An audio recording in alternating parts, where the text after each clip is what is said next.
Son of a glitch.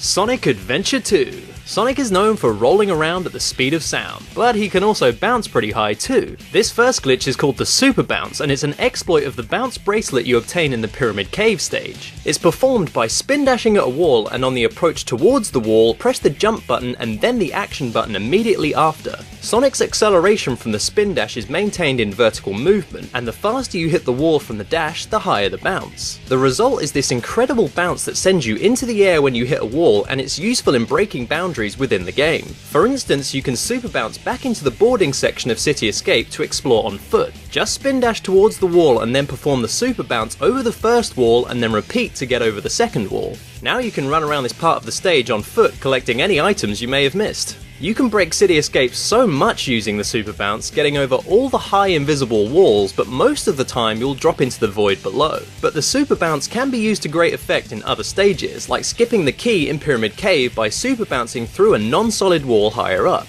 It's by far one of the most fun ways to get around, and you'll find yourself using it all the time once you get it down.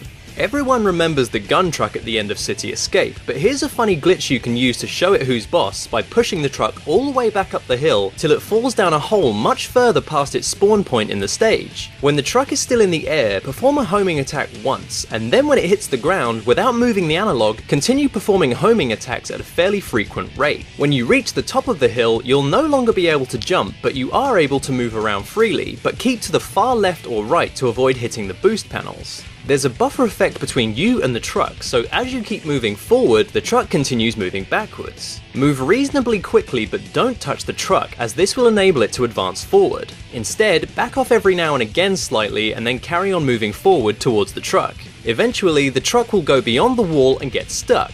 Ha! How do you like me now? And now you can go and explore the area and even hang out with Big the Cat, safe in the knowledge the truck is dealt with. This next glitch allows you to enter a test area of the game that's always hidden unless you know how to gain access to it. All stages contain Chow keys, and this one in Crazy Gadget is going to let us gain access to the test area with Sonic. First we need to hit the checkpoint directly after the Chow key box and then proceed with the rest of the stage. Once at the next checkpoint, don't go through, instead play through the rest of the stage as normal. You'll arrive in the gravity switch section, to which you need to perform a super bounce on this wall to get up to an area on top of the purple block.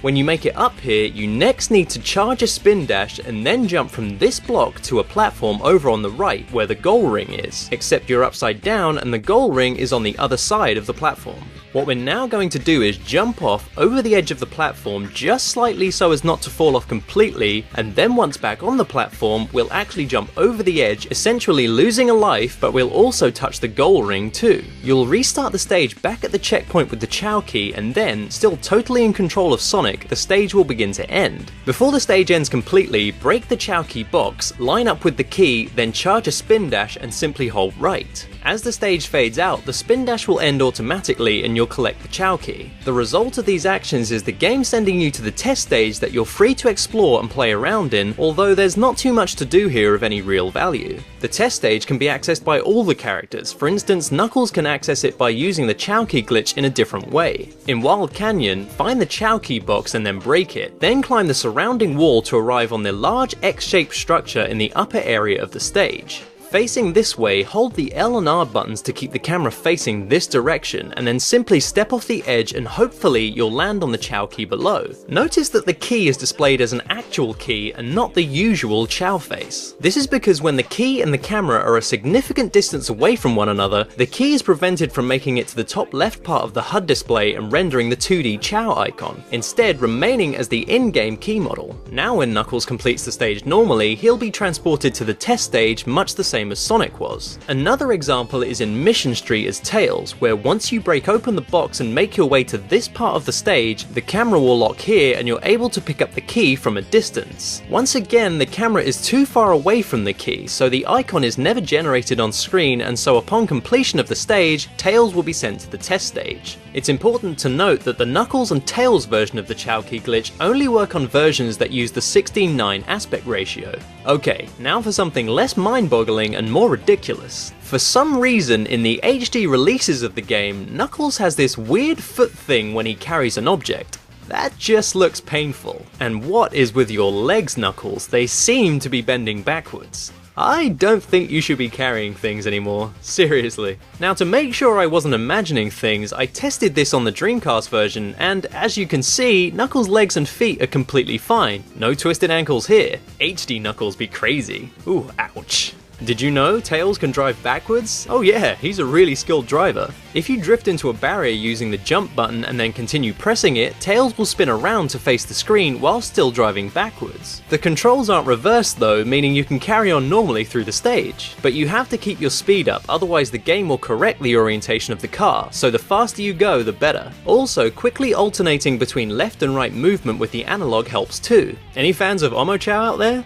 I thought as much. Well, if you enjoy punishing the poor guy, just blow open the doors in Eternal Engine next to the Chao key and watch him get sucked out of the door only to respawn and do it all over again in an endless loop. Watch him go, again, and again, and again, again.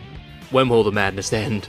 We've covered Chao keys and Omochao, but what about those adorable Chaos themselves? Well, there's a glitch for these cute little guys too. In every stage you can collect animals and these glowing things called Chaos Drives. When you enter the Chao Garden, these drives and animals appear too. When you give your pet Chao either an animal or a Chaos Drive, they take them and inherit certain benefits, but once that's complete, they can no longer be used again. That is, unless you know the infinite animal usage glitch, of course. This glitch involves picking up an animal or a Chaos Drive and standing a certain distance away from your Chao before offering it to them. Too close and they'll use the animal or drive as normally intended. Too far away and nothing will happen. But somewhere in the middle, they inherit the qualities from them, but the animal or drive is returned unused. The game doesn't register usage of either animal or Chaos Drive when offered to the Chao at this distance, meaning you can use either one repeatedly to boost your Chao's stats. The trick is to keep readjusting your position after each use, turning away from the Chao and then back again. It's a slightly harder rhythm to keep going with the Chaos Drives as they bounce away from the Chao once used, but you'll get the hang of it. This is hugely beneficial for gaining emblems in races by maxing out your Chao's run, swim, fly and power stats, meaning you'll breeze through all the events and easily be on your way to 180 emblems. Also, for those curious, this glitch is present in the original Sonic Adventure using the exact same method, although it's really easy to spin dash your Chao in the first game.